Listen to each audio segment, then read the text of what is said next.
Jeff, I think this environment you're going to play in this Saturday is going to be the biggest opposing crowd you guys played in your tenure here.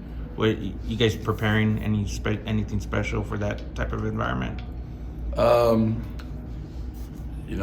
I understand that. I've been in it there before. It's extremely loud, and it's the way it's supposed to be when you're on the road. It means you're playing a big ball game, and our kids are excited about it, and we're popping in noise like every coach does. At the same time, it's just you got to be extremely focused and have rehearsed your plays a ton and know what you're going to do, and it's a great test for us, preparing us for conference play.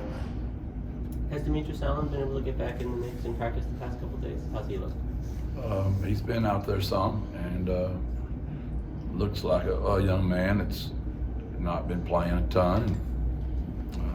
We'll see what he can do, if anything, Saturday. Jeff, what's your evaluation of the Will Stein, Matt Maddox offense through 2 games so far? We just don't look at it the way y'all do. We don't look at it as the Will Stein, Matt Maddox offense. I know that's the way y'all do it, and that's great. We've always looked at it as like it's our offense. It's a conglomerative effort of everybody on the staff. They all have specific responsibilities, from red zone to coming out, to 3rd and short, to 3rd and long, to 2-minute. They all have their responsibilities, and when it goes on the sheet, it's on the sheet. Now, Will Stein ultimately has the power, and Matt Maddox and the power in the room to veto almost everybody in the room on what plays go down, right?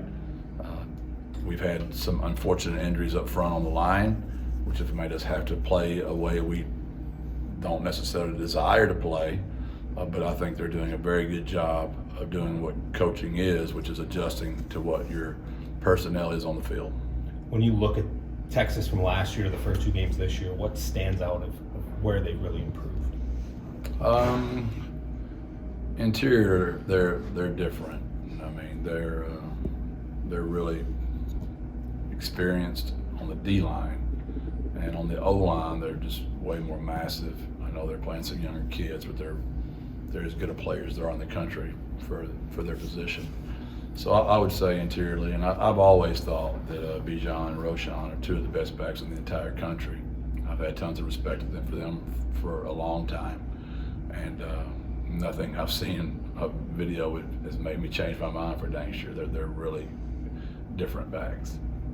How have Venley and Frankie been able to progress with a couple of weeks of experience under their belt now? They're getting better, right? We still have way too many penalties out there. We've got to get that stuff cleaned up. It's just their technique. They've both been put in bad positions. They're centers and guards.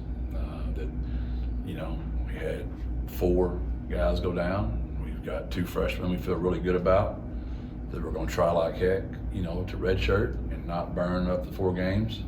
So that puts 6 tackles down, and that's how you end up in this position that we're in right now. I just don't think it's fair to Ben and DeAndre that they get thrown in that fire against Houston, Army, and Texas. Not that there's 4 teams that I'm going to mention that, because it sounds like we're saying those teams are worse than those 3, but these 3 we're playing are not a great way to start off your career at tackle. Jeff, can you update us on Mekhi Hart? What's his status, and do you expect him back some point this season? Yeah, we expect them all back at some point this season. We just don't know when. How much, or do you adjust the workload this week, knowing you're thin up front and knowing you played obviously 2 overtime games and a physical game? It's a great question. There it is. Now I'm going to catch it from JJ. I said it's a great question. Because when I say that, it's things I literally had to think about today. Like, we squatted yesterday. How heavy are you squatting on? What's the percentage? How many reps? How deep? All those things just go into all your decisions. And it's such a fine line.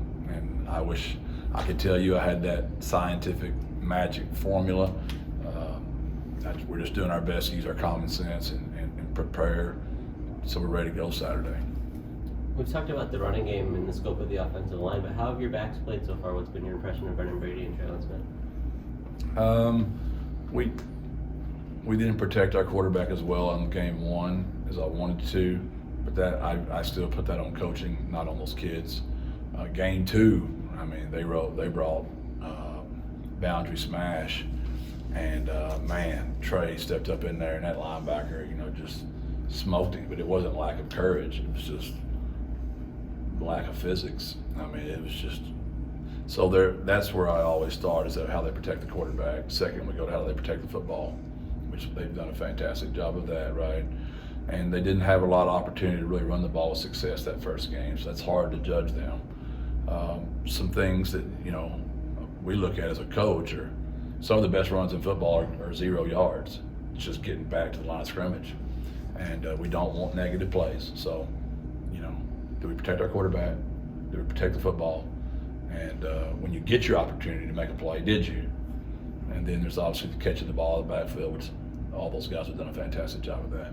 Jeff, what's the challenges with defending the Wildcat offense? It's a +1 run. They've got one more guy than you do. It's what Army does a different way. Yeah. Right. It's what we do with RPOs. I mean, so there's a lot of ways to skin a cat. It's a great deal to do when you've got a guy like Roshan, because he can throw it. He's a high school quarterback. They've done it before. And I've said this, numerous times. I think Coach Sarkisian is one of the best offensive minds in the business. He does a great job each week.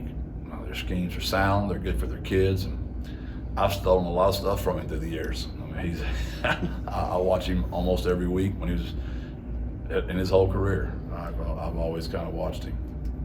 Jeff, the first couple of games this year and towards the end of last season as well, your captains have been the 2-1-0. So I guess it makes a nice visual to have them stand out there. Is that something you're doing through the year? No, we just always do it those first 2 games. We do the offense at home for the 2-1-0. We do defense on the road for the 2-1-0. It's just first 2 games, and I have a coach that handles all that, so I'll meet with him this week, and we'll decide who's going to be the captain on the road this week. How's Jarrett looking this week, second?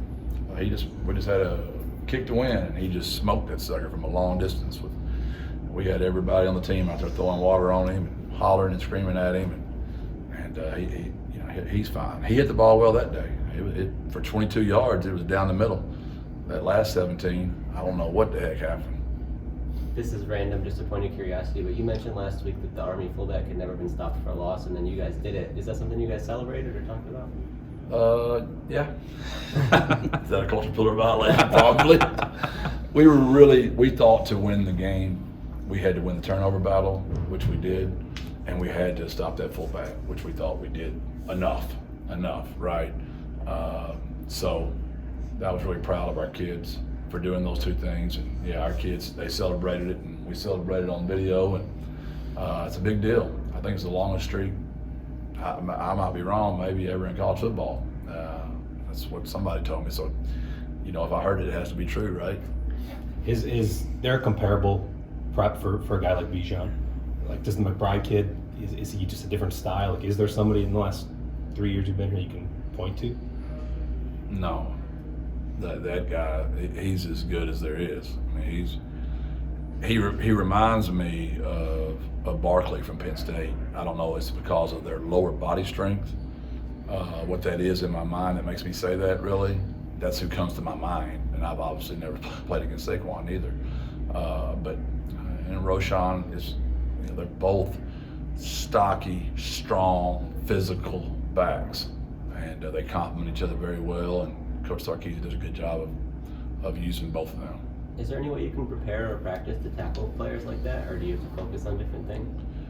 If you try to tackle somebody like him every day, you wouldn't have anybody on your defense left to play Saturday. That's what them old heads say, because that's what they were made to do, 40 years ago. And you just don't get to go out there and tackle Billy Sims and Earl Campbell, those kind of guys, Eric Dickerson, very many times in your life. And I know those are the greatest backs of all time.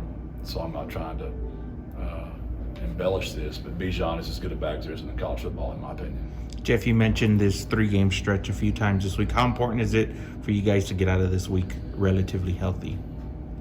It's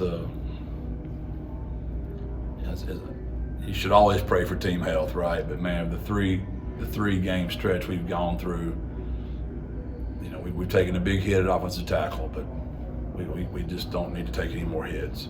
And because we know those guys are coming back, there's still hope that we can just hold on. Think how deep we're going to be when they all come back. So yeah, team health's always so important, and I just cringe for every coach when they lose, key positions, or any player for that matter.